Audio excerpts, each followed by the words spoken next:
Hello, YouTube. It is I, RainingCardGames. And here we sit in the RCG studio. And I'm going to attempt to do something. Is it going to work? Probably no. No, it's definitely not going to work. But we are still going to try to make Venom work. Now, if you noticed recently on the channel, I updated my alien deck list. So as you know, one of my personal favorite archetypes. And then going through, I know obviously whenever I tinker with alien, I always look at reptile support, saying, okay, what can we work from here? We'll pull from the Ogdoadic pool, we'll pull from the Reptilian pool. We'll try to mesh together as much as possible, make something work. As scrolling through all the reptile cards, I did notice there is another GX archetype that revolves around reptiles. Venom. This deck has received virtually nothing in terms of support. I mean, technically, if you count Starving Venom Fusion Dragon, then that is support, but it has nothing to do with the archetype whatsoever. I want to see if I can make this deck work. So this is what we are going to do. We are going to hop online to Yugioh Pro. I'm going to take a look at what we've got, and then hopefully we can strike hard, strike fast, and at least get a win. Oh gosh, could be amazing. Anyway, but before we go ahead and do that, please like, comment, subscribe. I would graciously appreciate it. Let's check out the deck. Behold. Oh, behold, behold, behold, behold. This is my attempt at building Venom.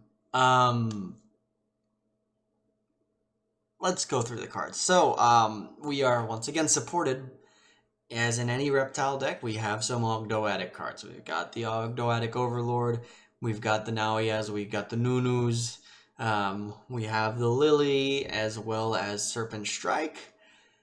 We have a couple of Reptilians to help us out in the deck if we need to special summon, go into different reptile lines. Reptile extenders like Danger Tsuchinoko, as well as Black Mamba, which is a special summon. Also, it has the ability to, if my opponent, I can target a monster my opponent controls, send a reptile from deck to grave, and I can change its battle position, help set up with the graveyard. That's pretty cool.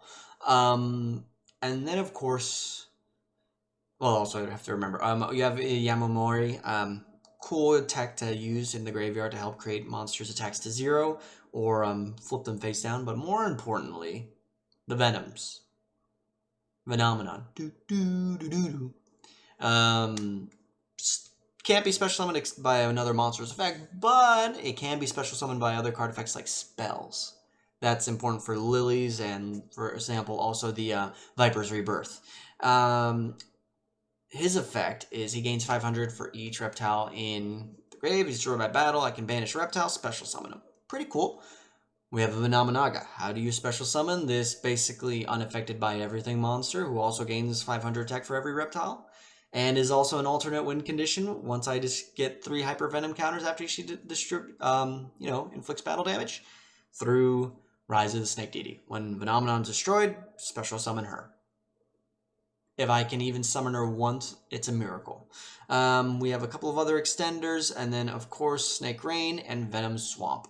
Venom Swamp is the heart and soul of the deck. Field spell that at the end phase, each end phase, mind you, place a Venom counter on every face-up monster, and monsters with, except Venom monsters, and then monsters with a Venom counter lose 500 attack for each one that's on them.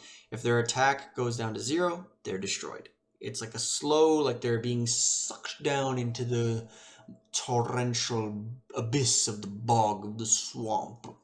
Anyway, we also have Offering of the Snake Eating, target a reptile, 2 other cards that my opponent controls, destroy all of them.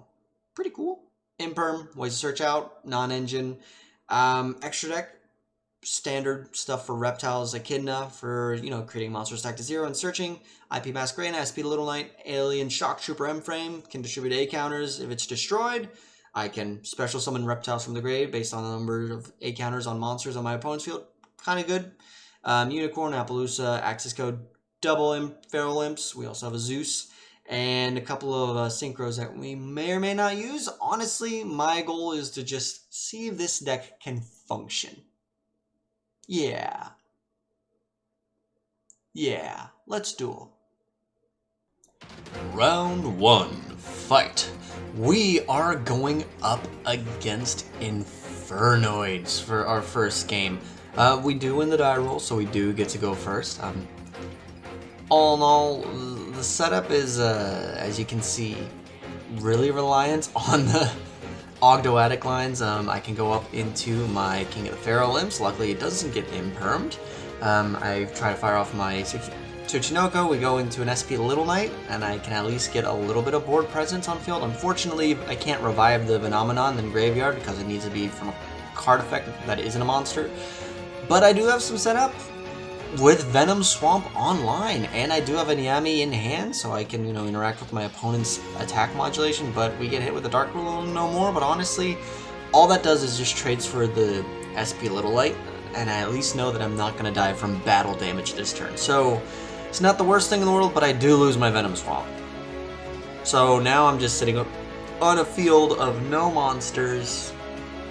I lose my Ogdoadic Overlord. So now I'm just watching my board slowly get picked apart. And what's really cool is my opponent's using the new Snake Eye archetype to facilitate the Infernoid line, which it helps search Decatron. Decatron's a level 1 fire monster, so the synergy, I guess, yeah, you could say it's there. The brand new Link that the OCG's received, it comes out. Just to make sure I stay alive, I make the big Link attack 0. They banish my Niami, so I can't special summon it next turn for any recursion. I do draw a Ogdoadic Water Lily, which is cool. Means I can get a monster reborn by Foolish Barreling, and that means I bring out my Phenomenon. But he's not big enough. And unfortunately, SP Little Knight, my own card, deals with my Phenomenon. I can't do anything. I'm just now kind of a sitting duck with a 1500 attack monster. That gets bounced to my hand. My SP Little Knight gets linked away. And now I am just a sitting duck with 300 life points left. It's not a pretty situation to be in. And my top deck is not doing me any favors. Unfortunately, Night Sword Servant been great to bin it earlier off of something maybe like a Snake Rain to, potentially get my play started, but I just go and take the honorable defeat. Alright, next up, game 2. We're going first against what looks like an Umi control kind of thing going on here with a Giga Gaga Yugioh in hand. Unfortunately, the Harpy's Feather Duster does wipe out both of my Imperms. And I see, I kid you not, a Legendary Fisherman hit the field with a Sea Stealth attack to back him up. Tricky, and a Solemn Strike does hurt, but I still have ways to navigate through this. Viper's Rebirth, I fire off, bring out my big level 10, and use that to bring out a couple more monsters, and my opponent just scoops up, so I will take that. Alright, game number 3, we are going up against, from the look of my opponent's hand, you can't quite tell. It looks, you do see obviously Revolution Synchron in there, you see Archlord Christia. Ultimately, this gigantic pile of a deck that I'm going up against is actually a strange, interesting Lightsworn variant. Unfortunately, don't have too much to capitalize on the back. I do, however, have an Offerings to the Snake Deity with a Reptile on field, so my hope is my opponent commits 2, but yeah, then unfortunately they commit to 1. They remove my Reptile, so that turns off my back row. I still have the Infinite Impermanence. They have obviously not killed me this turn, so I do have a shot. Now, Red Dragon Archfiend Abyss and Archlord Christia is tricky, but if I play my cards correctly in the right way, I can push through this tricky little board, deal with the 1 negate and the special summon lock. Niami hits the field, Distributor away, so I can pop both. They try to negate the trap. I hit the Red Dragon Archfiend with the Infinite Impermanence, everything resolves, and now we're in a top decking situation. Great. The Venomenaga in my hand is also absolutely dead. Yamiori is okay, but not great. So this is where the Pot of Prosperity hopefully will dig us out of this little hole that we're in and break the deadlock. Ogdoadic Lilies good setup for the future so we can have Overlord and Grave. So if my opponent does send something in, I can really start to get some of my big guns out. Reptilian Lamia needs a monster on field to really kick it off. Finally, though, we do get Naoya on the field, which means we can search our Ogdoad and Serpent Strike so we can start to finally build our board presence up and hopefully, potentially, you know, get maybe a Phenomenon and hopefully Phenomenon got onto the field by triggering the destruction effect to get her there. And finally, my opponent shows their hand that they are playing a Lightsworn deck. Charge of the Lightbright hits the field, Lumina slams down, discarding, and then Raiden hits the field, and it looks like they're going up into the Michael the Arcsworn, Lightsworn. And yeah, that's tricky, because now I basically lost my quote-unquote main deck boss monster, and I'm now sitting in a defensive situation, but terraforming, if I can have Venom Swamp last long enough on the field, I could potentially whittle my opponent down bit by bit. I can grind a little bit, maybe. We'll see what Venom's grind game is like. Not pretty, but boom, Minerva hits the field. Now I have to worry about destruction and all this effects. Luckily, I can set up and build a little bit of a wall because my opponent did mill some cards to graveyard. I can mill or send out down my Night Sword Tome. However, it gets shuffled back by one of these Shizu cards, so now I don't really have much standing in the way of losing a bunch of life points. 900 ain't pretty. Once again, I am in a top deck situation. Abyss Dweller really does hurt because I would like to trigger off some effects in the graveyard, but I can still special summon. Top decking a Venom Swamp, though, is not it. And unfortunately, even with the attack debuffs, they still have enough on the field for lethal. Game number 4, we're going up against Ritual Beasts with the new support that's coming out. Looking at my hand, it's a Venom hand. I have opened Venom Swamp. I do have potentially some ways maybe to get my opponent's monsters attack down to 0, but the one thing with the Venom Swamp is that its counters are distributed in the end phase. So unless I have one of my Venom Serpents or Venom Snakes, I can't get Venom counters right off the back unless I top deck it. So this will be an interesting hand also to see what my opponent is able to end on after cycling through the entire Ritual Beast line, Ulticana, Hawk, and the like. Loops, my brother, just loops. Gosh, maybe I should start to brush up on Ritual Beast and just, you know, solitaire with myself for a bit, but I digress. The new Link monster does hit the field, which has an interesting effect where neither player can tribute cards to activate effects. Interesting effect. Doesn't apply to me fully, but it does turn off a couple of cards, like Offering to the Snake Deity for me. I'm sorry, not actually, it doesn't. That one actually destroys, so actually I don't have to worry about that. But still, the card that I do have to worry about is the Ulti Gaia Pelio. If you notice, there is not a once per turn clause. I can at least make its attack 0, so I don't die right off the back. However, I still have to worry about essentially every single play that I try to do being negated. And I also, on top of that, I no longer have Venom Swamp. I just have a Nunu that is 0/0 on the field, doing absolutely nothing except shielding me from one attack towards my life points, with my opponent essentially building up a massive enough board to punch well over lethal. Alright, last game, our last hope, and we are going up against Heralds. Yeah, Heralds. With also a little, what I learned throughout the duel, with a little bit of a Dogmatica engine. So, we just start to get some setup, bit over bit. We do end up tributing to get our Phenomenon onto the field. We have Venom Swamp live. This is looking, in terms of Venom standards, quote-unquote good. Granted, I have no form of interaction with my opponent, so they are free to search their deck, bring out their all their ritual monsters without me even batting an eye. I'm just sitting here like, I'm just happy playing Yu-Gi-Oh!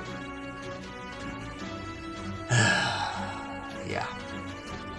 and 4100 is no joke. However, I do have ways to, like, once again, I do have the Lamia in my hand, which means follow-up turn, I can decrease attack if it doesn't get negated, which is a big factor. Luckily, Venom Swamp does reduce everyone's attacks by a bit and deals with one monster, so I only have to deal with 2 rituals. I try for the Lamia line, it gets negated by the Herald. So I try for the Nunu, that gets negated by the Herald. I try for the Viper's Rebirth, that gets negated by the Herald. So I just pass turn. Venom Swamp at least reduces everything, and my solace is that at least Overlord's defense is still high enough to protect me for this turn until Intis destroys Venom Swamp, and then we start to see the Dogmatica line hit the field.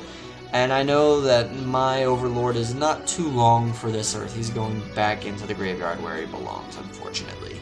And with only 5,400 life points remaining, I have no chance. Oh well. And yeah, that's gonna do it. The deck is... It's a deck. Venom Swamp is a cool card, albeit it is a little too slow for my liking. Oh, that's not very nice.